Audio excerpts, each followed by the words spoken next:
What is up, you guys? Welcome back to my channel. If you are new here, what is going on? My name is Nicole, and you should consider subscribing by hitting the NB in the bottom corner or the red subscribe button and join the crew.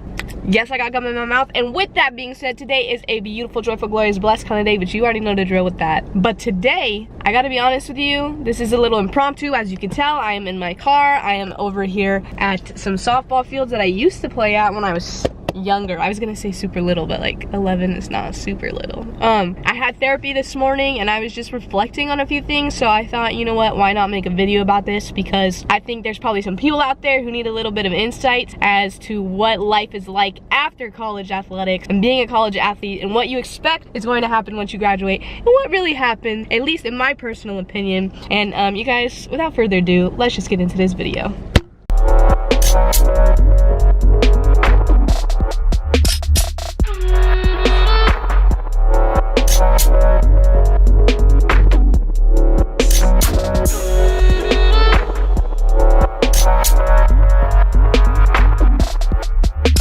Alright, you guys, so since I'm just sitting here in my car having a little chit chat with you guys, I am gonna keep it on somewhat short, I hope.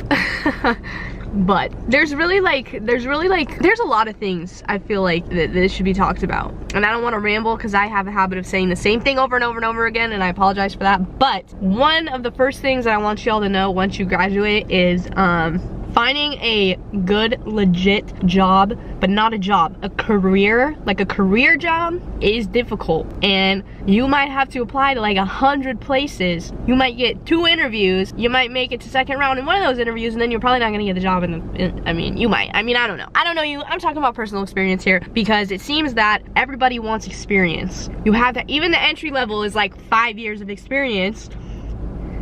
So I looked at it like this, like at first I got super upset by it, because I was like, okay, I was a D1 athlete, I'm college educated, I know how to work hard, I do more than what the average Joe does, so I should be able to land a decent job career right out of the gate. And that is honestly like not the case. It doesn't happen a lot of the time, which is super weird, because I have friends who went to college and didn't play sports who landed that job right out of the gate. So I don't know if some of these companies are a little bit bitter because they didn't get to do the whole sport thing, they didn't get a scholarship, I don't know. But you guys, you're gonna have to just keep grinding and trying and applying, and look at it like this, because one thing I will say is, to be honest with you, the first like 50 places that you apply for, let's say you get like 4 interviews, 5 interviews, you don't really want it to be like your dream situation, because you have never probably, I mean, I don't know your life story, but you probably have never legitly been on a legit, I said legit like 5 times, in an interview like that before. I'm not talking Target or Marshalls or the Yogurtland. I'm talking legit job interviews, okay? So you gotta practice, just like in your sport. You gotta shoot that extra freeze, you know, when the practice is over. You gotta swim a few more laps. You gotta do a few more squats. You gotta swing a few more bats. You know what I'm saying? Like, you gotta date a few more people before you find the right one. You don't wanna find the right one right off the bat and then not know how to be in a relationship and you screw it up. You know what I'm saying? So, as much as it sucks, I encourage you to apply to a lot of career type jobs. Hopefully get an interview and go through the process and learn what kind of questions they're gonna ask, because a lot of them ask pretty similar questions. You know, learn if it's a group interview. I had a group interview one time. It was crazy. It was like freaking Survival of the Fittest. What's that movie that I just did that for? You know, the one where they like kill each other off. It was like that. There's 1 rounds, 2 rounds, 3 rounds. I mean, it's a journey, it's a process, and it's learning something that you've never done before. So don't get super discouraged because you didn't land the job of your dreams interview right off the bat, because it's probably more beneficial for you. Go through a few, practice, and get better at each one, because when you finally do get the one you want, you're gonna know exactly how to handle it and handle yourself, and it's gonna be fine. But you know what, just do not be surprised. My tip, my takeaway is just do not be surprised if it takes you a while. Number 2. So this was a big one for me, and you know what, I'm sorry if I'm chopping my gum too loud for you, but you know what, it is what it is. It's who I am, baby. But the second takeaway thing that I want to talk about is, well, it's specific for me, because in the last, so I've been out of school for almost 4 years now, which is, that's insane if you ask me. I have dabbled in a lot of different jobs and things that I thought that I wanted to do. Like, oh Lord, like I was a trainer at the gym, I was a coach, I was a PE paraprofessional, which is just another way for a PE teacher without a credential. I was an executive assistant in a healthcare company. I was a college softball coach. I was a supervisor out of high school. I dabbled in a lot of things. I'm a realtor, real estate agent in the real estate industry, marketing, sales, that whole shebang. And it took me a very, very, very long time. I had to go through kind of a lot of jobs because, to be honest with you, it was kind of eye-opening for me because one time some day after I graduated, I don't know, it could have been a year, 2 years after I graduated, but I think it was my grandma called me and she was like, well, what do you like to do? What do you think you want to do? What do you like to do? And I honestly had to sit there and I was like, Grandma, I don't know, because from the age of 3 to 2021, I just played softball. I didn't know. There was nothing else. I wasn't doing anything else. So if you play a sport or you're going to play sport in college, like, I'm pretty sure you understand me when I'm saying that there was nothing else. You didn't do anything else. You practiced, you went to school, you practiced some more, you did your homework, you ate dinner, you took a shower, and you went to bed. And then you woke up and you did it all over again through a lot of years that were very detrimental to you learning about what it is that you liked. So I took a lot of time out of college to get involved in things and try things that I thought maybe I would really enjoy. Like right now, I know that I love marketing, brand awareness, advertising. I love social media. I love content. I love, you know, producing content, being somewhat creative. I'm not like super creative or like artistic or anything like that. I'm pretty outgoing. I mean, for the most part, like if I know you, I'm outgoing. If I don't know you, you know, we warm up to it. But I love softball, so I did coach. I still do coach, but like at first I thought I wanted to be like a college coach for real, like my full job. But I got into real estate and I'm so obsessed and I love it so much that I would rather be the highest producing Orange County real estate agent than win a Division I championship for softball. So, but I had to do a lot of things to learn that stuff about me, and I had to talk to a lot of people and just get my hands dirty in a lot of stuff. So my second takeaway for you guys is like, don't feel like you have to have it all figured out when you graduate, because honest to God, you won't, unless you're one of those very specific kind of people who's like, I want to be a doctor, a nurse, a vet, I like a veterinarian. Like, I know what I want to do. That's very specific, and that is a calling. If you ask me, you have a calling for that, so you're gonna do it.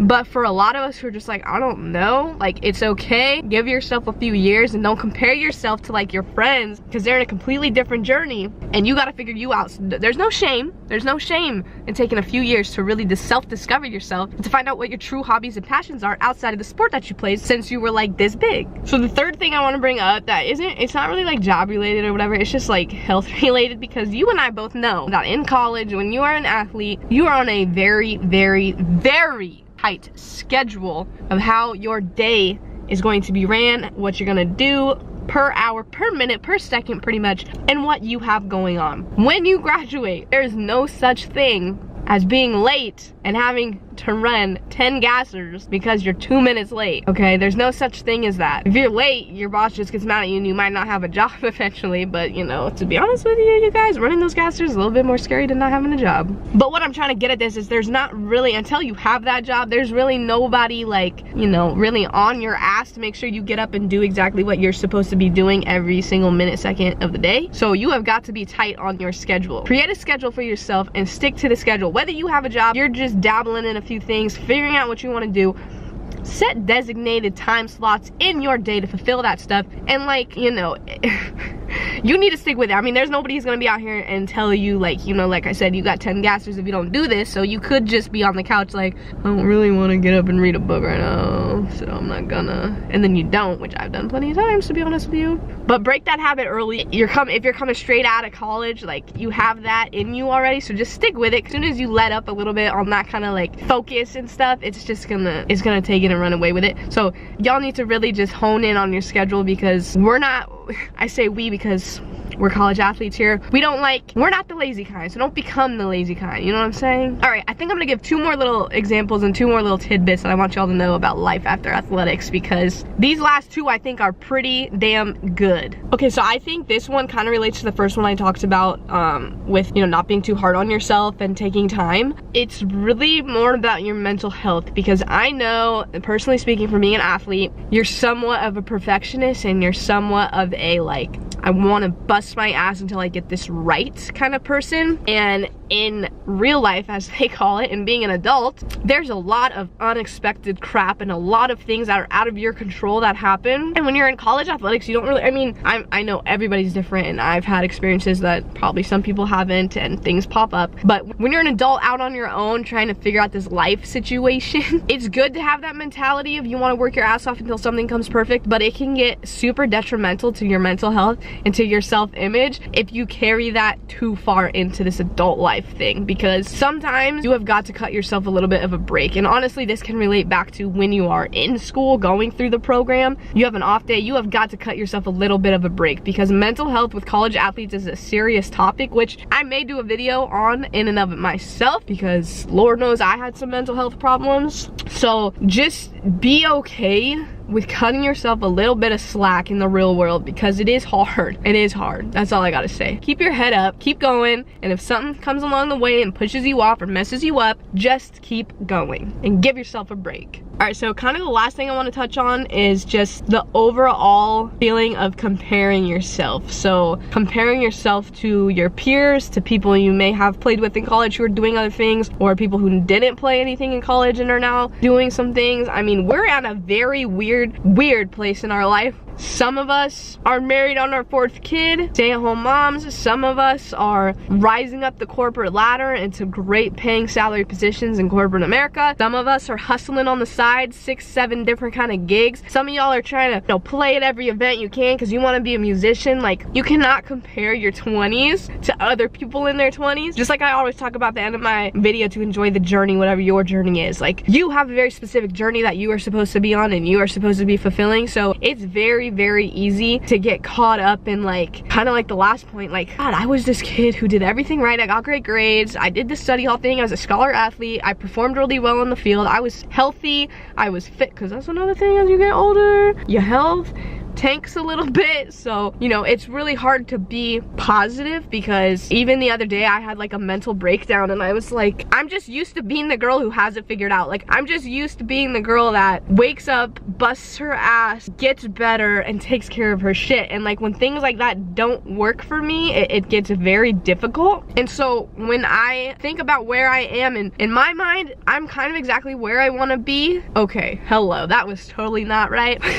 I'm okay with where I am right now, because I know it's gonna get me to where I wanna be in a year, 2 years, 5 years, 10 years, okay? Like, I am nowhere near settle down or have children or what. Like, I am so focused on growing my business and becoming a brand and helping, you know, people in the real estate world, helping people in different aspects of life, content creation. Like, I am so focused and driven and exceeding in that even when I look around and I see what other people are doing, it bothers me, because I'm like, well, dang, like, I'm almost 26. Maybe I should be like really looking to settle down soon, or like, my God, like, my biological clock, like, I don't want to have a kid after like 35. I don't want. And so then I get like super overwhelmed and in my head, and that is just a hot ass mess. So stay in your lane, know what you're doing is for you. You have to do it for yourself, and do not compare yourself, because as athletes we have a very hard time, I feel like, not doing that, because it's always been competition,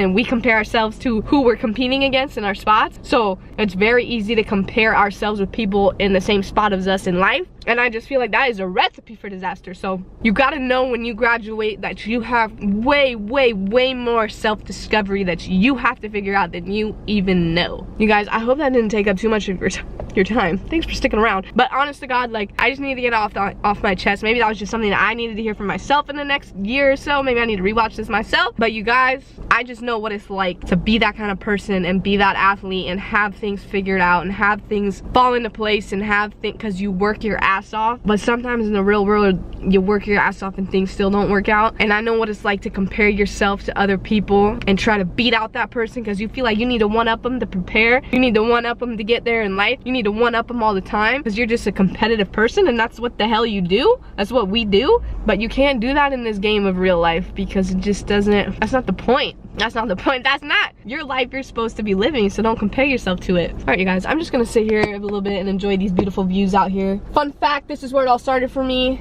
when I first joined softball, it was these fields. So when I'm kind of like mentally in my head, because that's what mentally means, I like to come out over here and I just like to just see the activity, you know, people playing basketball, he's dragging the field. Just remember what it was like to be a kid out there playing and like having fun, and remind myself that that kid's still inside, and like you gotta give them a little bit of a break. Don't be too discouraged. Life after college athletics is super hard. It's difficult. You have a lot to figure out, but it's okay because you're gonna get there. So don't put too much pressure on yourself, because like I say always, you guys, enjoy the journey, whatever your journey is, and always remember to do what sets your heart on fire. And I will catch you guys in the next video. All right, bye guys.